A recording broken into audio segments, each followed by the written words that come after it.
السلام عليكم ورحمة الله وبركاته. الحمد لله نحمده ونستعينه ونستغفره ونؤمن به ونتوكل عليه ونعوذ بالله من شرور أنفسنا ومن سيئات أعمالنا. من يهده الله فلا مضل له ومن يضلله فلا هادي له. أشهد أن لا إله إلا الله وحده لا شريك له، وأشهد أن سيدنا ومولانا محمدا عبده ورسوله وصفيه وخليله. اللهم صل وسلم على سيدنا محمد وعلى آله وأزواجه وذرياته وصحابه والتابعين والناصرين لدينه إلى يوم الدين. أما بعد، فقد قال في كتابه الكريم: كل نفس ذائقة الموت وإنما توفون أجوركم يوم القيامة فمن زحزح عن النار وأدخل الجنة فقد فاز وما الحياة الدنيا إلا متاع الغرور. Para hadirin yang dimuliakan Allah Subhanahu wa Ta'ala, semua orang di dunia ini ingin sukses, ingin selamat, ingin berjaya. Tapi ajaib para hadirin, suatu saat semua orang di dunia ini akan meninggalkan dunia. Maka sebagian orang di dunia ini mengukur kesuksesannya dengan jabatannya, dengan hartanya, dengan penghasilannya, dengan kerajaannya, dengan perkara-perkara yang ada di dunia ini. Maka kelompok orang yang begini ini, begitu mereka meninggal dunia, maknanya mereka semuanya sudah gagal, karena ukurannya sudah ditinggal. Allah Subhanahu wa Ta'ala tidak membiarkan kita kebingungan. Allah mengirim para anbiya alaihimussalatu wassalam, manusia-manusia sempurna yang suci, yang maksum, untuk menerangkan kepada manusia bahwa ukuran kesuksesan itu bukanlah dunia ini, bukanlah jabatan, bukanlah kesehatan, bukanlah kewibawaan. Ukuran kesuksesan di dunia ini, kalau orang itu bisa taat kepada Allah, kemudian akhirnya dia diridhai oleh Allah, akhirnya masuk surga, selamat dari neraka.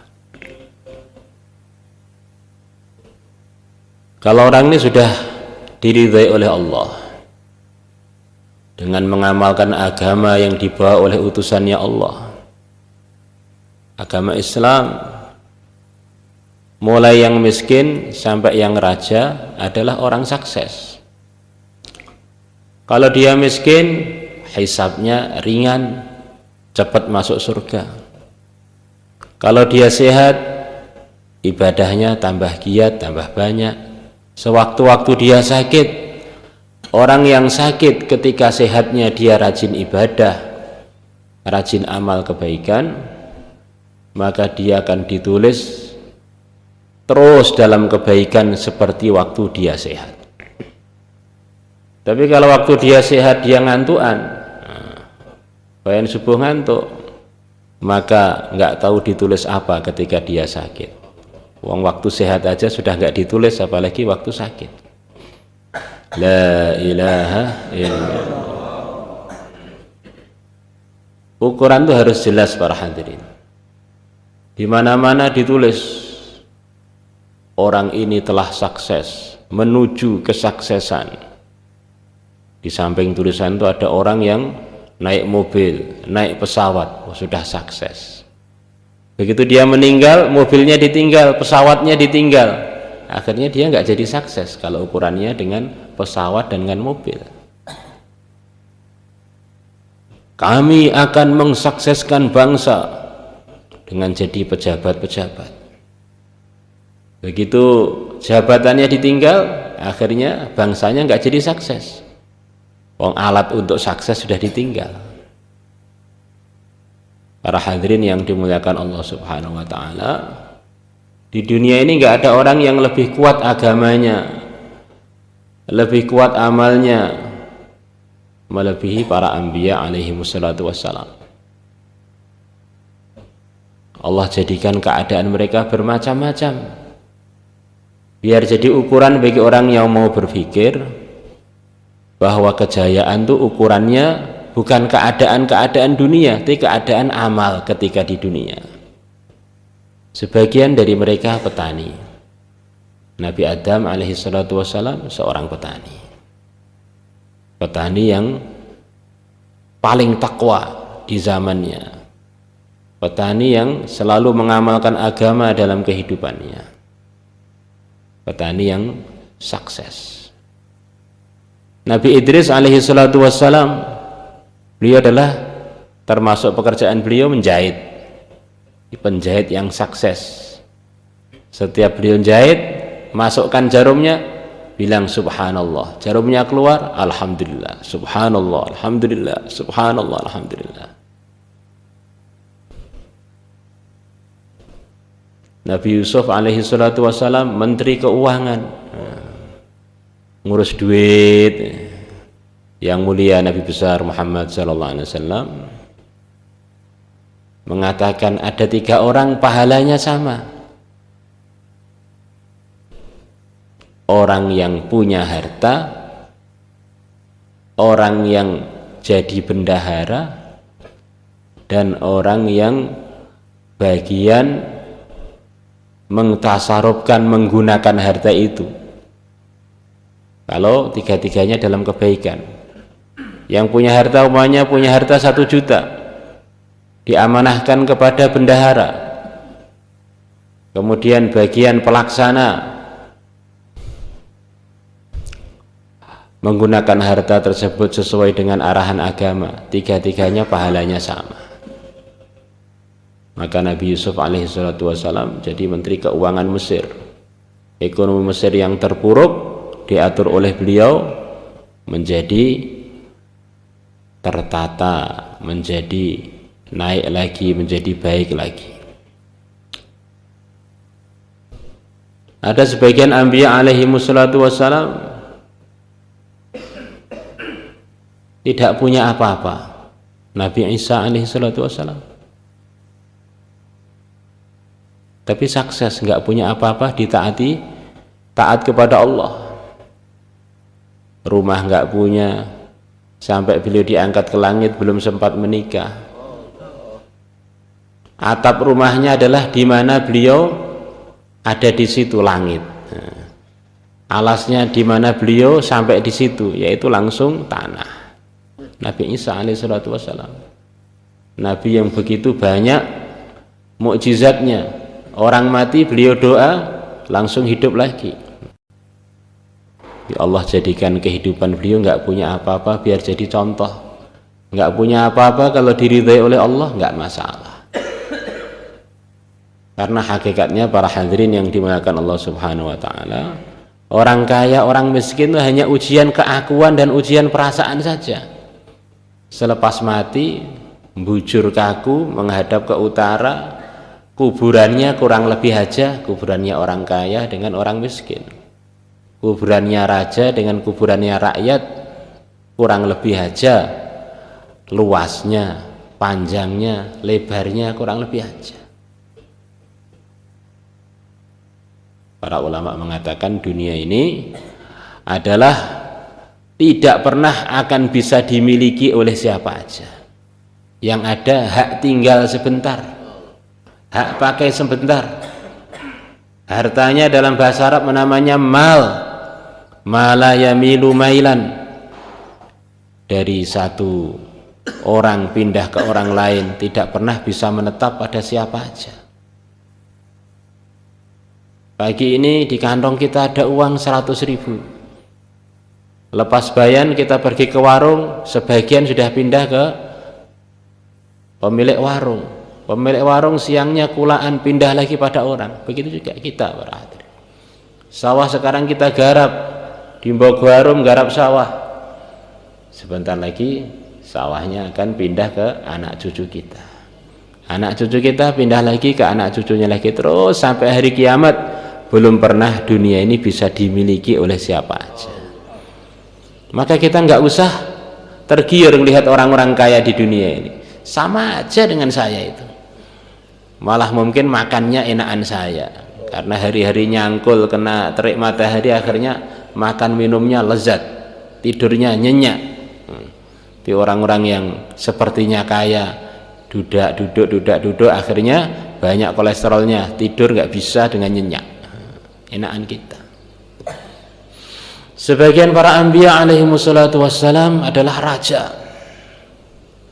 Nabi Sulaiman raja besar yang menguasai manusia, hewan, bahkan jin-jin ditaklukkan oleh Allah kepada beliau. Orang sukses karena dalam kerajaannya mengamalkan agama. Maka duduk kita di sini ini para hadirin adalah untuk usaha yang besar itu, bagaimana agama wujud dalam kehidupan kita, dalam keluarga kita, kampung kita, bahkan umat seluruh alam. Insyaallah kita semuanya niat para hadirin. Agama itu adalah masa depan kita di dunia ini maupun di kubur nanti maupun di akhirat yang selama-lamanya. Ada agama beres, nggak ada agama gagal total. Para hadirin yang dimakan Allah Subhanahu wa taala, agama itu wujudnya tergantung dengan usaha agama. Kita lihat hari-hari ada beras, ada gabah. Bagaimana itu bisa wujud? Karena masih ada usaha, namanya usaha pertanian. Kalau usaha pertanian merosot, maka akhirnya produksi gabah, produksi beras juga akan merosot. Kalau usaha agama ini meningkat, di mana-mana ada usaha agama, maka agama akan wujud, bahkan meningkat, bahkan menyebar. Usaha agama yang pertama kali adalah bagaimana orang itu meluruskan imannya. Yakini bahwa selain Allah itu tidak bisa buat apa-apa, sama sekali tidak bisa buat apa-apa dan tidak ikut andil apa-apa. Wallahu khalaqakum wa ma ta'malun. Amalan-amalan kita yang kita kerjakan itu juga ciptaan Allah. Kita bisa berpikir, kita bisa berusaha, itu semuanya juga karena diciptakan oleh Allah. Tidak ada satupun di dunia ini yang keluar dari kuasa Allah, yang keluar dari ciptaan Allah. Maka akhirnya menimbulkan sikap yang benar. 24 jam kita punya keyakinan hajat saya, perlu saya itu hanya kepada Allah, dan Allah tidak akan menggubris saya sebelum saya ikut utusannya, pimpinan para nabi, para rasul yang mulia, Nabi besar Muhammad sallallahu alaihi wasallam. Percaya kepada Allah, cinta kepada Allah, tunduk kepada Allah, pembuktiannya adalah dengan ikut Rasulullah sallallahu alaihi wasallam 24 jam. Insyaallah kita semuanya niat para hadirin. Dirasakan, kita rasakan benar. 24 jam bagaimana kita ikut Nabi. Siapa ikut Nabi diridhai Allah. Jurusan surga, jaminan surga, dapat rahmat dari Allah. Maka kita berjalan, kita pikir, jalan saya ini sudah diridhai Allah belum? Sudah ikut agama yang dibawa Nabi belum? Kita mau bicara juga begitu itu, kita mau memutuskan juga begitu itu. Kita mau duduk juga begitu itu, mau makan juga begitu itu. Kalau pertama ini sudah masuk para hadirin, sikap kita, keputusan kita, ngomong kita, langkah-langkah kita langsung berubah menjadi mengarah menuju kebenaran, kesolehan, ketakwaan, kehati-hatian. Semua kebenaran-kebenaran yang telah terjadi pada para anbiya, asbabnya adalah kuatnya iman mereka. Imannya tidak ada kurangnya, akhirnya amalnya tidak ada kelirunya. Kemerosotan-kemerosotan yang terjadi pada amalan manusia karena ada kelemahan atau kekeliruan dalam keyakinan. Insyaallah kita semuanya niat para hadirin. Kemudian langkah yang kedua biar memudahkan kita amal agama para hadirin. Selepas kita ini yakin semuanya dari Allah, harus ikut Rasulullah melalui pemahaman para ulama yang ahlinya tentu saja. Kita ingat-ingat bahwa dunia ini begitu sementara. Ini bukan rumah kita, adalah tempat lewat bagi kita. Akan datang masa kita ninggalkan dunia menuju akhirat sana. Maka apa saja yang kita gunakan di dunia ini, harta kita, toko kita, keluarga kita, bagaimana semuanya manfaat untuk akhirat kita. Kita jadikan toko kita bisa kita bawa ke akhirat. Tokonya dipraktekkan di situ muamalat yang benar, dipraktekkan di situ ada bayar zakat ketika waktunya, dipraktekkan di situ sholat pada waktunya, walaupun banyak nasabah datang kita tutup kalau sudah waktunya adzan. Insyaallah kita semuanya niat para hadirin. Apa saja yang kita kerjakan yang tidak manfaat untuk akhirat kita, itu benar-benar rugi dan kegagalan bagi kita hakikatnya. Kita mau ngomong saya ini kira-kira manfaat enggak untuk akhirat saya? Manfaat kita omongkan, kalau enggak kita tinggalkan. Kita mau bisnis begini begitu, kita pikir manfaat enggak untuk akhirat kita? Kalau kira-kira manfaat kita teruskan, kalau enggak manfaat kita tinggalkan. Insyaallah para hadirin, anak-anak kita didik yang kira-kira nanti akan menyejukkan diri kita waktu kita di akhirat kita. Kita didik agama, kita didik untuk jadi orang-orang takwa. Akhirnya ketika kita mati, mereka mengirimkan kebaikan-kebaikan untuk kita, mendoakan kebaikan-kebaikan untuk kita. Jadi kalau tidak, anak-anak itu adalah musibah bagi kita, akan jadi tinggalan buruk bagi kita. Maka pikirkan apa saja yang tidak manfaat untuk akhirat kita harus kita tinggal. Karena itu berarti kerugian dan kegagalan bagi kita. Insyaallah semuanya niat para hadirin. Saya ini ngantuk dibayar nih, kira-kira manfaat enggak untuk akhirat saya? Kalau enggak manfaat berarti harus kita tinggal. Saya ini ngerokok, kira-kira manfaat enggak untuk akhirat saya? Enggak. Oh, berarti ngerokok itu perlu saya tinggal. Saya ini ngobrol di pinggir jalan, nongkrong tanpa ada tujuan, kira-kira manfaat enggak untuk akhirat saya? Tidak. Oh, berarti perlu saya tinggal. Saya ini nonton TV ini kira-kira bisa mendapatkan bidadari berapa sih nonton TV terus? Oh, ternyata sepertinya malah ngurangi bidadari. Oh, kalau begitu saya nggak mau nonton TV. Jadi orang itu kalau pikir akhiratnya itu kuat para hadirin, akhirnya pikirannya itu jadi jernih. Akhirnya jadi mudah benar sikap-sikap hidup dia. Keyakinannya diluruskan, fikir akhiratnya dijadikan pegangan 24 jam. Insyaallah para hadirin. Kemudian yang terakhir, biar memudahkan kita amal agama para hadirin, kita harus selalu ingat mati. Aktsiru dzikra hadimil ladzat fa innahu yumahhisu dzunuba wa yuzahhid dunya. Yang mulia Nabi besar Muhammad SAW menasihati umat, perbanyaklah mengingati kematian, perkara yang menghancurkan seluruh kenikmatan dunia. Sesungguhnya mengingati kematian adalah menghapus dosa-dosa dan menyebabkan orang itu tidak tergiur dengan dunia. Orang itu nunda amal karena di antara sebabnya ingat matinya kurang. Ya Rasulullah sallallahu alaihi wasallam, apakah ada di kalangan umat engkau orang yang tidak mati syahid tapi akan diberi derajat syahid? Ada. Siapa mereka? Man dzakaral mauta fil yaumi 20 marrah.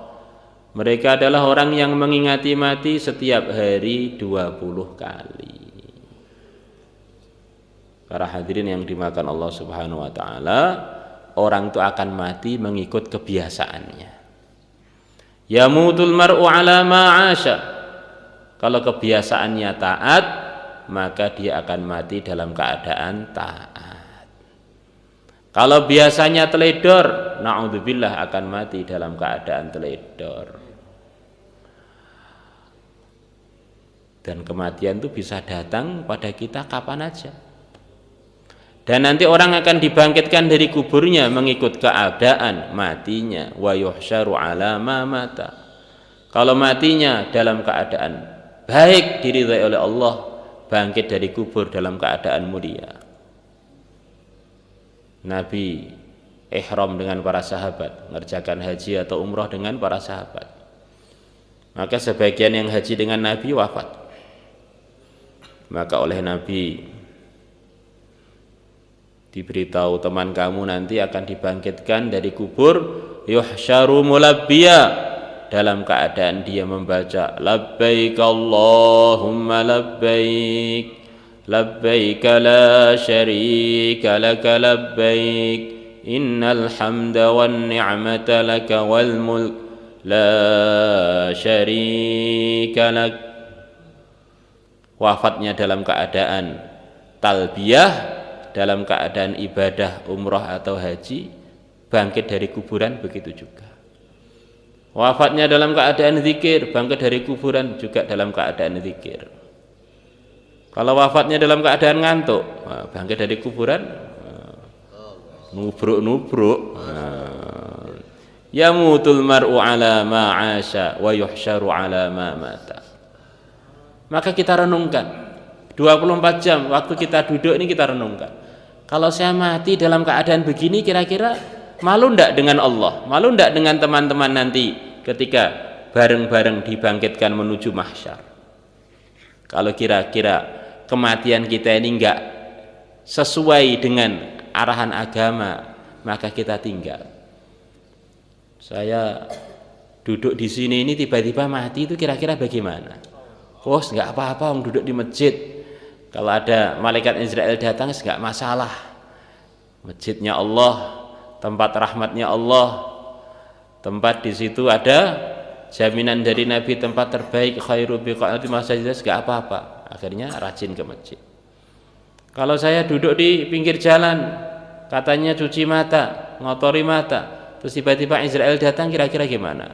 Oh, saya malu nanti. Oh, saya tinggalkan. Maka 24 jam kita siap mati, para hadirin. Apa saja yang kira-kira ketika itu kita mati ternyata kematiannya enggak baik, maka kita tinggal. Insyaallah semuanya niat, para hadirin. Kita luruskan iman kita kepada Allah dan Rasulnya. Kita kuatkan fikir kita, kemudian kita siap mati 24 jam. Amalan-amalan yang kita kerjakan, dan di situ itu kita siap berangkat dalam kondisi mengamalkan amalan itu, tanda amalan kita benar. Kalau kita enggak siap mati dalam kondisi begitu itu, berarti amalan kita ini ada enggak benarnya, para hadirin. Maka untuk itu semua, siapa yang siap meluangkan waktu untuk meningkatkan mutu imannya, agamanya, fikir akhiratnya, persiapan matinya, monggo, masya Allah, silahkan. Ya, insyaallah ngaten kurang lebih pun sebentar. Assalamualaikum warahmatullahi wabarakatuh.